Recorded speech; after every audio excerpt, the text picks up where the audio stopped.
What happens when the world stops rolling out the welcome map?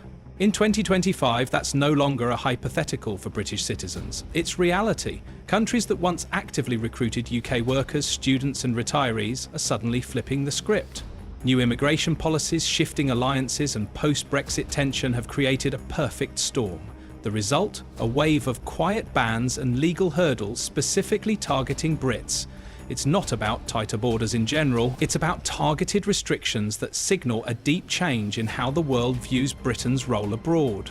The era of special treatment is evaporating. Today's British passport doesn't open as many doors as it used to, and for those looking to recollate or start fresh overseas, the roadblocks are piling up. This isn't just bureaucratic red tape. It's a message, one that says, privileges don't last forever. We're counting down 10 countries that are now making it nearly impossible for UK citizens to move in. You won't see them coming. Number 10. Singapore. Singapore has always been a magnet for British professionals. Bankers, engineers, tech specialists and consultants found smooth entry and high-paying roles in the island nation. But in 2025, Singapore is tightening its gates with surgical precision, and UK citizens are among the first to feel the squeeze. Under the new Strategic Workforce Localisation Scheme, British nationals are now classified as non-preferred external talent. The government's reasoning? A need to rebalance its foreign labour mix and diversify beyond historic patterns that heavily favoured Western countries. Employment paths for UK applicants now require not just higher salaries, but also a new employer justification statement, proof that no equally qualified ASEAN national was overlooked. Applications that once took 2 weeks now stretch into months, and rejection rates have spiked. Even student and business visas are harder to come by.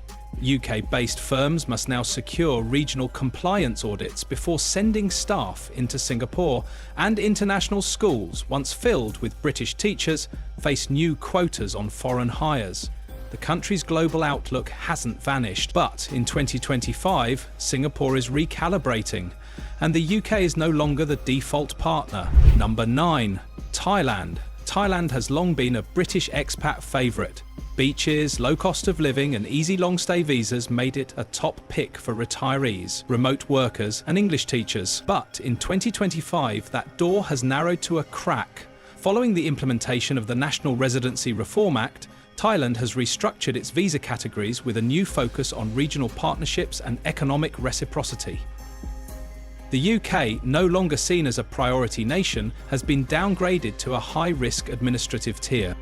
That means longer background checks, financial scrutiny and added hurdles across the board. The once popular education visa, used by thousands of Brits to teach English, now requires fluency in Thai and nationally approved credentials, cutting off casual applicants. Retirement visas have doubled their financial thresholds, and new proof of residency rules make it difficult to maintain status without significant in-country investment.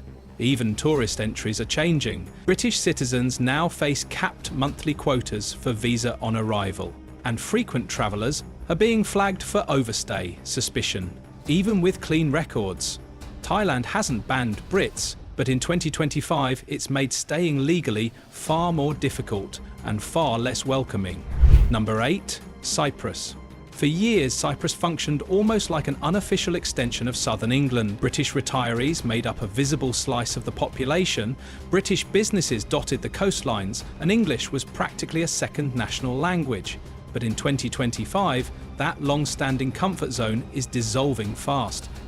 Cyprus has introduced the Residential Prioritisation Act, a sweeping policy targeting housing pressure and foreign influence, particularly from countries with no EU alignment. And post-Brexit Britain fits the bill perfectly.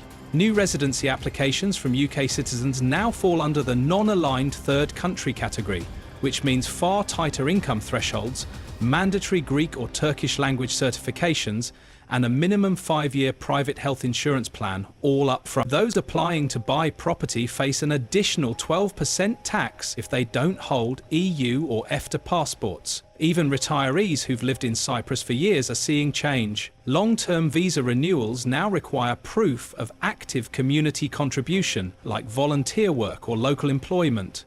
The days of passive living on a pension are over. Cyprus isn't slamming the door, but it's certainly changing the locks. And for Brits hoping to age in paradise, 2025 has made the island feel a lot less like home. Number 7. Canada. For decades, Canada was practically a second home for British migrants. Shared language, Commonwealth ties, and an open immigration system made it one of the most accessible destinations. But in 2025, that legacy has finally reached its breaking point. Under Canada's newly launched National Labour Balance Framework, British citizens have lost their preferential status in nearly every category. While this isn't an outright ban, the shift is unmistakable. The UK is no longer considered a strategic migration partner. Work permits now prioritise applicants from countries with mutual labour exchange agreements, which the UK lacks post-Brexit. Even high-skilled British professionals in healthcare and engineering are being sidelined for applicants from Asia, Africa and Latin America, regions where Canada is investing in long-term workforce partnerships. The popular express entry system has also changed. British nationals now receive lower CRS score boosts, and the age cutoff for skilled migration has been quietly lowered. Temporary visas, including the beloved 2-year International Experience Canada program, have halved their UK quotas. For Brits used to fast-track approvals and friendly border agents, Canada in 2025 feels like a closed chapter. The warm welcome is gone, and so is the automatic access number 6. Switzerland used to be a prized destination for British bankers, researchers, and high-net-worth individuals. Its political neutrality, robust healthcare system, and alpine charm made it ideal for both careers and quiet retirement. But in 2025, even the famously discreet Swiss have drawn a clear line, and Brits are finding themselves on the wrong side of it. The government has rolled out a new bilateral immigration control protocol, reshuffling its list of preferred nations for work and residency permits. The UK was quietly dropped from the trusted cooperation tier, largely due to growing pressure from the EU bloc and Switzerland's ongoing need to protect its local job market. For British citizens, this means a cap on new residency permits, especially in sectors like finance, pharmaceuticals and academia, where UK nationals were once dominant. Long-term business visas now demand an EU-aligned trade sponsor, and family reunification requests are seeing record delays. Even the wealthy aren't immune. The lump sum taxation program used by affluent Brits to gain Swiss residency now carries additional scrutiny, and a minimum tax floor that's nearly doubled for non-EU applicants. In 2025, Swiss efficiency hasn't disappeared, but for UK citizens, access to it has.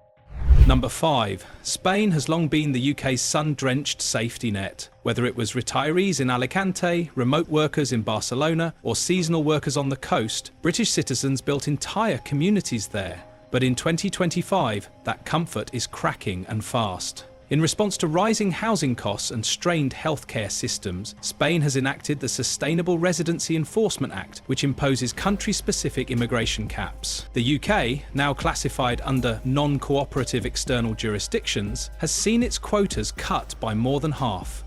British citizens looking to retire in Spain now face stricter financial requirements. Monthly income minimums have increased by 40%, and private health insurance must be prepaid for 3 years. Even the popular non-lucrative visa, once a staple for UK retirees and remote workers, now requires a regional sponsorship plan that proves economic value to the local province. For younger Brits, it's no easier. Student and youth mobility programs have quietly deprioritised the UK in favour of Latin American applicants, and British seasonal workers are facing steep visa rejection rates. Spain hasn't closed its borders to Brits entirely, but in 2025, it's no longer a guaranteed second home. It's a gated villa with tighter rules and fewer invites. Number 4. Qatar. Once a lucrative haven for British professionals in oil, aviation and engineering, Qatar is now rewriting the rulebook, and the UK is no longer on the VIP list. In 2025, the country rolled out its Strategic National Talent Initiative, shifting immigration policy away from traditional Western sources in favour of regional and economic bloc partners. British applicants for work visas are now classified under a newly created low reciprocal value tier. That label comes with harsh consequences: higher minimum salary requirements, priority screening for Gulf Cooperation Council (GCCS) nationals, and a hard cap on annual visa issuances per country. The UK has already hit its limit twice in the first half of the year. Consultants and educators, once highly favoured, now face additional approval layers, including local sponsorship from Qatari-owned firms and a community benefit assessment. Even repeat contractors are being told to reapply under the stricter rules, causing project delays and mass contract cancellations. Tourism is tightening too. British citizens applying for visitor visas must now submit biometric data, confirmed itineraries and financial records weeks in advance, a dramatic shift for a country that once offered seamless e-visas in 2025. Qatar isn't just updating forms, it's reshaping who qualifies as welcome, and the UK didn't make the shortlist. Number 3, Australia. Few countries have been more tightly woven into Britain's global identity than shared history, language and Commonwealth ties made it the go-to for British families seeking a fresh start. But in 2025, those ties are being quietly untied, and UK citizens are no longer first in line. Australia's newly passed Domestic Labour Assurance Act reshaped immigration pathways, placing a hard emphasis on regional fairness and labour self-sufficiency. For the first time, British applicants are subject to a country-specific migration ceiling across skilled worker, student and family reunification categories. What's changed? The General Skilled Migration Programme now prioritises applicants from Southeast Asia and the Pacific Islands under a neighbourhood preference clause. Brits must meet higher point thresholds, show at least 5 years of proven industry demand, and commit to living in regional or underserved zones. No more heading straight to Sydney or Melbourne. Even the popular Working Holiday Visa programme has been restructured. The UK quota was slashed by 50%, and new rules require agricultural placements and verified tax contributions, ending the era of beach-hopping gap years. Australia hasn't banned Brits, but it's made one thing crystal clear in 2025. The historic privilege is over.